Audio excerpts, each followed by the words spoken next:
तो गाइस मैं हूं अंकित और आप दिख रहे हैं रेसलिंग फैंस नेटवर्क। शुरू करते हैं गाइस अपनी बातों को सबसे पहले क्रिस जेरिको से। अभी ट्विटर के ऊपर क्रिस जेरिको हो चुके हैं बहुत ही मैसिवली एक्सपोज। उनके ऊपर लगाए गए कुछ बहुत ही मैसिव एलिगेशंस।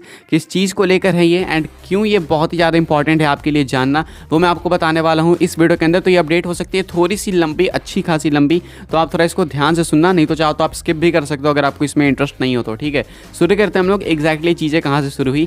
ये अपडेट्स वगैरह ना क्रिस जेरिको के लिए प्रॉब्लम्स बनाना तब से स्टार्ट कर चुकी थी जब अपडेट निकल के सामने आई कि सीएम पंक ने एक एनडीए साइन करा है, नॉन डिस्क्लोजर एग्रीमेंट, कि वो एडब्ल्यू के अंदर जो ब्रॉल हुआ था, उनका जो कंट्रोवर्सी हुई थी, उसके बारे में वो पब्लिकली ज़्यादा कुछ बता नहीं पाएंगे। नॉन डिस्क्लोजर एग्रीमेंट बेसिकली यही होता है कि आप कुछ सीक्रेट डिस्क्लोज नहीं कर पाओगे अगर आपने वो एग्रीमेंट साइन कर लिया है तो। अब इसके ऊपर जो है क्रिस जेरिको ने भी कुछ रिएक्ट कर दिया था, फालतू में अपने आप को घसीट लिया था बीच में। देन उसके बाद किसी लॉयर ने भी क्रिस जेरिको को रिप्लाई करा था। देन क्रिस जेरिको उस लॉयर को रिप्लाई करके काफ़ी उल्टा सुल्टा बोल रहे थे। देन निक हॉसमैन जो कि एक रिपोर्टर है, काफ़ी प्रोफेशनल है, उन्होंने रिएक्ट करके क्रिस जेरिको को कहा था कि अच्छा चलो इसके बारे में तो तुम कह रहे हो, उस एनडीए के बारे में नहीं बात करोगे जो कि तुमने लोगों से साइन कराया है। तो ये सुन के लोग काफ़ी शॉक हो गए कि भाई आखिर ये निक हॉसमैन किस एनडीए की बात कर रहे हैं। अब जाके मालूम चल चुका है कि ये चीज़ है क्या, ये अपडेट क्या है, मैं आपको अच्छे से बताता हूँ, ध्यान से समझना। ठीक है, कुछ स्क्रीनशॉट्स लीक हुए हैं, यहाँ पे मैं आपको पढ़ के बता देता हूँ। So here's the deal, you don't quit the hottest federation going today AEW without reason.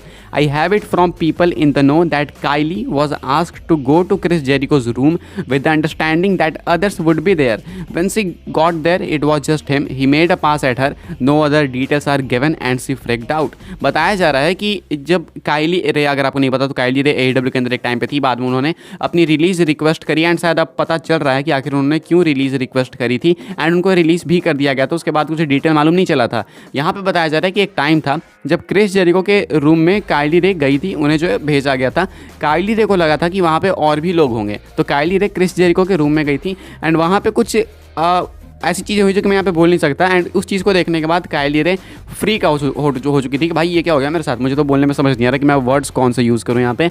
तो आप समझ सकते हो वहाँ पे सिचुएशन क्या होगी। ये थोड़ी विंस मैकमैन वाली कहानी यहाँ पे क्रिएट हो रही है। उसके बाद थोड़ी सी और डिटेल्स यहाँ पे निकल के और सामने आ रही है। रेडिट पे से कहा जा रहा है समटाइम्स, ये पता नहीं किसकी स्टेटमेंट है, मुझे एग्जैक्ट नहीं पता, लेकिन यहाँ पे क्लेम करा जा रहा है। ठीक है, sometimes I stop to wonder how many young women out there are wondering if it's safe to post about Chris Jericho yet. अब ये चीज़ बहुत ज़्यादा शॉकिंग है। काइली रे वाली चीज़ ना, एक तरीके से आप ये भी कह सकते हो कि भाई हो गया एक्सीडेंटली, कुछ चीज़ हो गई होगी, लेकिन यहाँ पे ना मल्टीपल वेमेन का नेम लिया जा रहा है। कहा जा रहा है ना कि पता नहीं भाई कि और कितने सारे फीमेल सुपरस्टार्स है AEW के अंदर जो कि सेफ फील करती हैं क्रिस जेरिको के पास जाने से। ये आप समझ सकते हो कितनी सेंसिटिव चीज़ है, कितना सेंसिटिव ये टॉपिक है। अब इसके ऊपर ना कन्फर्मेशन तब निकल के सामने आ गई जब काइली रे ने खुद ब खुद इस चीज़ के ऊपर रिएक्ट कर दिया एंड अप्रूव कर दिया कि ये स्टोरी बिल्कुल रियल है। काइली रे ना रिप्लाई करती हैं ट्वीट के नीचे एंड हर्ट वाली इमोजी शेयर करती हैं। अब यहाँ पे कोई डाउट ही नहीं है कि ये स्टोरी रियल है 100%। एंड क्रिस जेरिको की तरफ से भाई ये जो बिहेवियर है वो बहुत ही ज़्यादा इनसेंसिटिव है। एंड इनसेंसिटिव भाई मैं बहुत सॉफ्ट वर्ड बोल रहा हूँ, आप समझ सकते हो कि ये किस लेवल की चीज़ है। ये किसी ने सोचा नहीं हुआ कि क्रिस जेरिको इस तरीके से एक्सपोज होंगे। एंड कमाल की बात है कि टोनी खान जो कि विंस मैकमैन के ऊपर शॉट्स लेते थे कि भाई तुम अपनी कंपनी में ये करते हो, वो दूसरी चीज़ है, एंड खुद उन्होंने एनडीए साइन करा है अपनी फीमेल सुपरस्टार से कि वो क्रिस जेरिको के इन हरकतों को रिवील ना करे। एंड इसीलिए जो है ना कुछ वो कह नहीं पाती कि भाई ये हुआ हमारे साथ या फिर गलत चीज़ें हो रही है AEW के अंदर। तो ये बहुत ही बुरे तरीके से AEW वाले और क्रिस जेरिको स्पेशली एक्सपोज हुए हैं। एंड कमाल की बात यहाँ पे यही है कि AEW वालों को, टोनी खान को पता है ये सब, लेकिन ये जानने के बावजूद उन्होंने नॉन डिस्क्लोजर एग्रीमेंट साइन कराया कि इसके बारे में तुम पब्लिकली नहीं बोल सकते। तो जितना यहाँ पे दोस्त क्रिस जेरिको का है उससे आई थिंक डबल होगा टोनी खान का, क्योंकि अगर ये चीज़ पहले पब्लिक में आती तो शायद अभी तक इसके ऊपर कुछ मैसिव एक्शन भी होता, लेकिन अब आई गेस कुछ ना कुछ जरूर होगा। अभी क्रिस जेरिको कुछ इस चीज़ की वजह से एक्सपोज हुए हैं। इस पर क्या कहना चाहते हो आप लोग, कुछ कॉमेंट करके बताना चाहते हो तो लिख के बताना जरूर। मेरे हिसाब से ये अटरली सेमफुल है, बहुत सेमफुल है, यही कुछ मैं कहना चाहता हूँ। हम लोग आगे बढ़ते हैं गैस, बात करते हैं अगली स्टोरी के बारे में। एंड अब लगता है ना गैस कि ट्राइबल चीफ फाइनली रेसलमेनिया के अंदर हारने वाले हैं Cody Rhodes the American nightmare के सामने।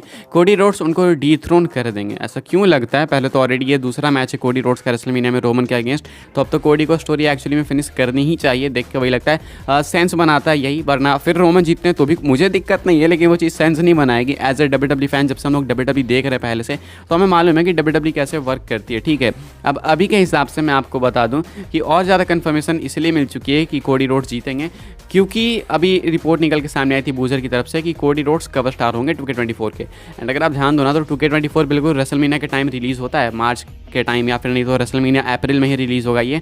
एंड इस टाइम पे अगर कोडी रोड्स कवर स्टार हैं तो उनका स्टॉक WWE किसी भी कंडीशन में डाउन नहीं करेगी। ये बिल्कुल कन्फर्मेशन है कि अगर कोडी रोड्स कवर स्टार है, मान के चलो भाई अगर WWE अनाउंस कर देती है रॉयल रंबल में कि कोडी रोड्स कवर स्टार हैं, तो देन चांसेस खत्म हो जाते हैं रोमन रेंस के रेसलमेनिया में रिटेन करने के। एक सिंपल सी बात है, बिजनेस पॉइंट ऑफ व्यू से सोचो कि एक बंदा कोडी रोड्स आपका कवर स्टार है, मार्च में गेम रिलीज़ हो रहा है, अप्रैल में रिलीज़ हो रहा है, एंड उसी के कुछ टाइम बाद वो हार जाता है रेसलमेनिया में, तो गेम पे भी बहुत अफेक्ट पड़ेगा। तो WWE ना गेम की सेल्स इंक्रीज करने के लिए, साथ में कोडी रोड्स को एक मैसिव नेम दिखाने के लिए इस बार पक्का उनको जिताने वाली है। एंड किसी भी कंडीशन में अगर कोडी रोड्स बन जाते हैं कवर स्टार 2K24 के, एंड अगर वो रेसलमेनिया में compete करते हैं रोमन से, तो वो नहीं हारने वाले हैं। बिकॉज ऑफ 2K24 हमें एक मैसिव स्पॉइलर मिल जाएगा पहले ही। अगर कोडी नहीं है कवर स्टार देन हो सकता है कि रोमन रिटेन कर ले, लेकिन अगर वो कवर स्टार हैं तो then there is no chance कि रोमन रिटेन करेंगे, क्योंकि WWE स्टॉक नहीं डाउन होने देगी कोडी रोड्स का, स्पेशली 2K24 के बिक्री के टाइम पे।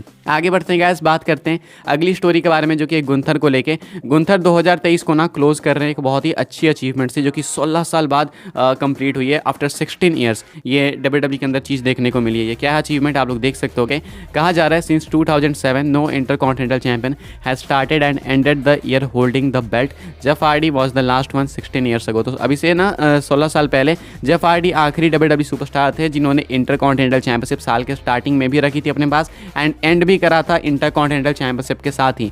ये 2007 में चीज़ हुई थी, एंड अभी 2023 में 16 साल बाद ये चीज़ हो रही है गंथर के साथ। साल की स्टार्टिंग भी इन्होंने करी थी IC टाइटल के साथ, एंड एंड भी करेंगे ये IC टाइटल के साथ, यानी कि जो कंप्लीट साल रहा है उसमें इनकी रेन कंटिन्यू रही है। तो ये एक अचीवमेंट, एक माइलस्टोन अनलॉक करा है गुंथर ने 2023 खत्म होने से पहले। अपनी आखिरी स्टोरी कवर कर लेते हैं गाइस, जो कि है डे 1 के मैसिव सरप्राइज को लेके। तो ये तो हमें पता चल चुका है कि एक farmer world champion day 1 Monday night raw के एपिसोड में आने वाले हैं, लेकिन एग्जैक्ट कौन है वो नहीं मालूम है। ट्रिपल एच ने भी ट्वीट वगैरह करके एक तरीके से कंफर्म ही कर दिया कि हाँ भाई कोई ना कोई सरप्राइज आने वाला है। अब ऐसे में एक मैसिव नेम हो सकता है, स्पेशली बताया जा रहा है कि ये अभी जो है करेंटली एक्टिव सुपरस्टार नहीं है। तो यहाँ पे काफ़ी सारे नेम्स है, ब्रॉक लेसनर के नेम से काफ़ी ज़्यादा लोग ब्रॉक लेसनर के नेम को पिच कर रहे हैं, बटिस्टा के नेम को पिच कर रहे हैं लोग, बिगी के नेम को पिच कर रहे हैं, एंड अभी एक और नेम पिच हो रहा है, वो है हल्क हॉगन का। हल्क हॉगन के चांसेस बताए जा रहे हैं, कुछ रिपोर्ट्स भी कह रही है कि हल्क हॉगन होंगे, लेकिन मुझे नहीं पता कि लोग कितना हाइप होंगे हल्क हॉगन के लिए। एंड ट्रिपल एच को शायद ये पता होना चाहिए कि लोग उतना इंटरेस्ट नहीं लेंगे हल्क हॉगन में। सो आई डोंट थिंक कि हल्क हॉगन होंगे, लेकिन इनका नेम जो है ना अभी इंटरनेट के ऊपर निकल के सामने आ रहा है। बटिस्टा सबसे पहले टॉप पे हैं, उसके बाद हल्क हॉगन का नेम है कि हल्क हॉगन हो सकते हैं, एंड देन बिगी के चांसेस हैं। ब्रॉक लेसनर के चांसेस कम है, बिकॉज ब्रॉक लेसनर वैसे भी आने वाले हैं, तो उनको इस तरीके से हाइप करके लाने की जरूरत है नहीं, वो तो वैसे भी रॉयल रंबल रेसलमेनिया में होंगे ही होंगे। बिगी का कंफ्यूजन है एंड बटिस्टा का कंफ्यूजन है, साथ में हल्क हॉगन का तो मुझे नहीं पता हल्क हॉगन को लोग चाहते हैं या फिर नहीं, लेकिन हाँ अभी हल्क हॉगन का नेम निकल के सामने आ रहा है, may be even stone cold. बाकी इस वीडियो के लिए ये कुछ अपडेट्स है गाइस। वीडियो पसंद है तो वीडियो को लाइक करें, शेयर करें, सब्सक्राइब करें, चैनल को फॉलो कर सकते हैं मुझे इंस्टाग्राम एंड ट्विटर पर, लिंक आपको मिल जाएगा डिस्क्रिप्शन में। ज्वाइन भी कर सकते हैं आप लोग व्हाट्सएप चैनल को, उसके भी लिंक है डिस्क्रिप्शन में। मिलते हैं अपनी नेक्स्ट ऑफर काफ़ी इंटरेस्टिंग वीडियो में।